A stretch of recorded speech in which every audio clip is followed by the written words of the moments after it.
Hi friends, ಕವಿ ಅಡುಗೆ ಚಾನಲ್ಗೆ ಸ್ವಾಗತ. ನಾನಿವತ್ತು ಸೋಯಾ ಚಂಕ್ಸ್ನಿಂದ ಕಟ್ಲೆಟ್ನ ಮಾಡಿ ತೋರಿಸ್ತಾ ಇದ್ದೀನಿ. ತುಂಬ ಈಸಿ ಆಗಿರುವಂತಹ ಮತ್ತು ಒಂದು ರುಚಿಕರವಾದಂತಹ ರೆಸಿಪಿ. ಅದಕ್ಕಿಂತ ಮೊದಲು ನೀವು ನಮ್ಮ ಚಾನಲ್ಗೆ ಸಬ್ಸ್ಕ್ರೈಬ್ ಆಗಿಲ್ಲ ಅಂದರೆ ನಮ್ಮ ಚಾನಲ್ನ ಸಬ್ಸ್ಕ್ರೈಬ್ ಮಾಡ್ಕೊಳ್ಳಿ. ಬನ್ನಿ ಹಾಗಾದರೆ ರೆಸಿಪಿ ಹೇಗೆ ಮಾಡೋದು ಅಂತ ನೋಡ್ಕೊಂಬರೋಣ.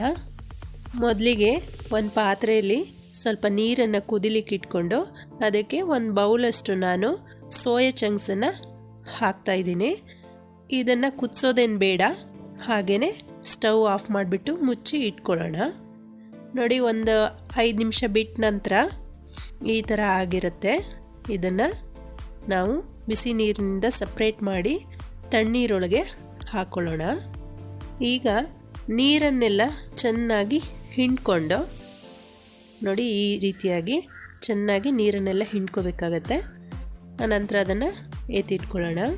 ಈಗ ನೀರಿನಿಂದ ಸಪ್ರೇಟ್ ಮಾಡಿರುವಂತಹ ಈ ಸೋಯಾ ಚಂಕ್ಸನ್ನು ಒಂದು ಮಿಕ್ಸಿ ಜಾರ್ಗೆ ಹಾಕ್ಕೊಂಡು ನಾವು ರುಬ್ಕೋಬೇಕಾಗತ್ತೆ. ನೋಡಿ, ತುಂಬ ಏನು ನುಣ್ಣಗೆ ರುಬ್ಕೊಳ್ಳುವಂತಹ ಅವಶ್ಯಕತೆ ಇಲ್ಲ, ಇಷ್ಟು ಪುಡಿ ಆದರೆ ಸಾಕಾಗತ್ತೆ. ಸೋಯಾ ಚಂಕ್ಸ್ನ ನೀರು ಹಾಕದೆ ಹಾಗೆ ಡ್ರೈ ಆಗಿ ರುಬ್ಕೊಳ್ಳಿ. ಹಾಗೆಯೇ ಒಂದು ಬಾಣಲೆಗೆ ಒಂದು 3 ಟೇಬಲ್ ಸ್ಪೂನಷ್ಟು ನಾನಿಲ್ಲಿ ಎಣ್ಣೆನ ಬಿಸಿಗಿಟ್ಕೊಂಡಿದ್ದೀನಿ. ಹಾಗೆ ಒಂದು ದೊಡ್ಡ ಸೈಜ್ನ ಈರುಳ್ಳಿಯನ್ನು ಸಣ್ಣ ಕಟ್ ಮಾಡಿಕೊಂಡು ಫ್ರೈ ಮಾಡ್ಕೊಳ್ತಾ ಇದ್ದೀನಿ. ಈರುಳ್ಳಿಯನ್ನು ಚೆನ್ನಾಗಿ ಫ್ರೈ ಮಾಡ್ಕೋಬೇಕಾಗತ್ತೆ. ನೋಡಿ, ಇದು ರೆಡಿಯಾಗಿದೆ, ಫ್ರೈ ಆಗಿದೆ. ಈಗ ಇದಕ್ಕೆ ನಾನು 2 ಸಣ್ಣಗೆ ಹೆಚ್ಚಿದಂತಹ ಹಸಿಮೆಣಸಿನ್ಕಾಯಿ ಮತ್ತು ಸ್ವಲ್ಪ ಕರಿಬೇವಿನ ಸೊಪ್ಪನ್ನು ಸೇರಿಸ್ಕೊಳ್ತಾ ಇದ್ದೀನಿ. ಅದನ್ನು ಸಹ ನೀವು ಚೆನ್ನಾಗಿ ಫ್ರೈ ಮಾಡ್ಕೋಬೇಕಾಗತ್ತೆ. ಆನಂತರ ಈಗ ಇದಕ್ಕೆ ಶುಂಠಿ ಬೆಳ್ಳುಳ್ಳಿ ಪೇಸ್ಟ್ 1 ಟೀ ಸ್ಪೂನಷ್ಟು ಹಾಕ್ಕೊಂಡಿದ್ದೀನಿ. ಹಾಗೆಯೇ ಸ್ವಲ್ಪ ಗರಂ ಮಸಾಲ ಹಾಕ್ಕೊಳ್ತಾ ಇದ್ದೀನಿ. ಹಾಗೆಯೇ ಸ್ವಲ್ಪ ಅರಿಶಿನ ಪುಡಿ ಮತ್ತು ಒಂದು ಅರ್ಧ ಟೀ ಸ್ಪೂನಷ್ಟು ಅಚ್ಚ ಪುಡಿನ ಇಲ್ಲಿ ಸೇರಿಸ್ಕೊಳ್ತಾ ಇದ್ದೀನಿ. ಅದನ್ನೆಲ್ಲ ಸೇರಿಸ್ಕೊಂಡು ಒಂದು ಸರಿ ಚೆನ್ನಾಗಿ ಮಿಕ್ಸ್ ಮಾಡಿಕೊಂಡು ಅದಕ್ಕೆ ಉಪ್ಪನ್ನು ಮತ್ತು ಕೊತ್ತಂಬರಿ ಸೊಪ್ಪನ್ನು ಹಾಕಿ ಇನ್ನೊಂದು ಸಾರಿ ಮಿಕ್ಸ್ ಮಾಡ್ಕೊಳ್ಳಿ. ನಾನಿಲ್ಲಿ 2 ಟೀ ಸ್ಪೂನಷ್ಟು ಟೊಮೊಟೊ ಸಾಸ್ನ ಇಲ್ಲಿ ಬಳಸ್ತಾ ಇದ್ದೀನಿ. ನೀವು ಬೇಕಾದರೆ ಟೊಮೊಟೊ ಸಾಸ್ನ ಬದಲಾಗಿ ಟೊಮೊಟೊ ಹಣ್ಣನ್ನು ಬೇಕಾದರೂ ಸೇರಿಸ್ಕೋಬಹುದು, ಅದು ಸಹ ತುಂಬಾ ರುಚಿಯನ್ನು ಕೊಡುತ್ತೆ. ನಾವೀಗ ಗ್ರೈಂಡ್ ಮಾಡಿ ಇಟ್ಕೊಂಡಿರುವಂತಹ ಸೋಯಾ ಚಂಕ್ಸನ್ನು ಈ ಒಗ್ಗರಣೆಗೆ ಸೇರಿಸ್ಕೊಳ್ಳೋಣ. ಸೇರಿಸ್ಕೊಂಡು ಚೆನ್ನಾಗಿ ಮಿಕ್ಸ್ ಮಾಡ್ಕೊಳ್ಳೋಣ.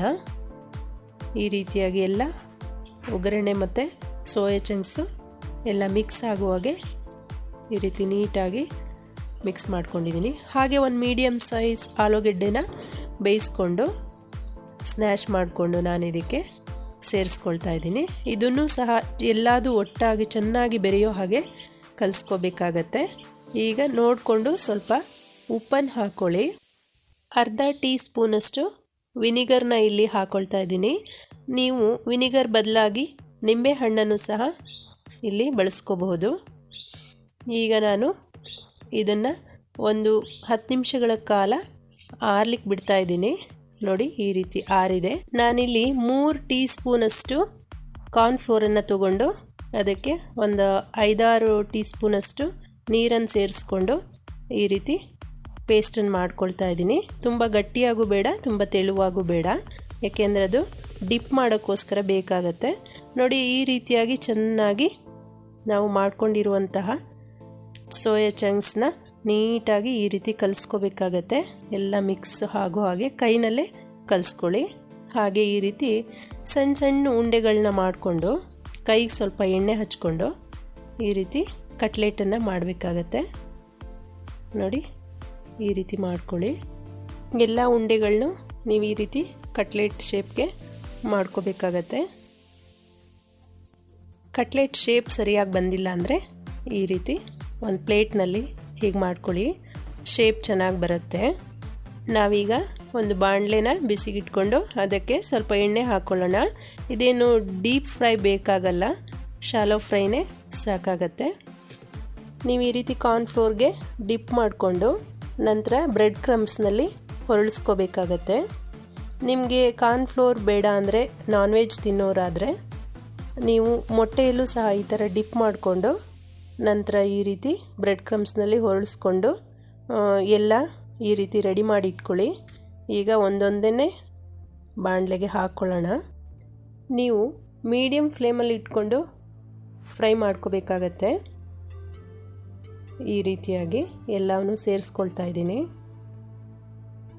ಆಗಿದೆ. ಇದು ಒಂದು ಸೈಡು ಚೆನ್ನಾಗಿ ಬೇಯಲಿ, ಆ ನಂತರ ಅದನ್ನು ತಿರುಗಿಸಿ ಹಾಕೋಬೇಕಾಗತ್ತೆ. ನೋಡಿ ಈ ರೀತಿ ಚೆನ್ನಾಗಿ ಬೆಂದಿದೆ. ಈಗ ನಾವು ಇನ್ನೊಂದು ಸೈಡು ತಿರುಗಿಸಿ ಹಾಕ್ಕೊಳ್ಳೋಣ.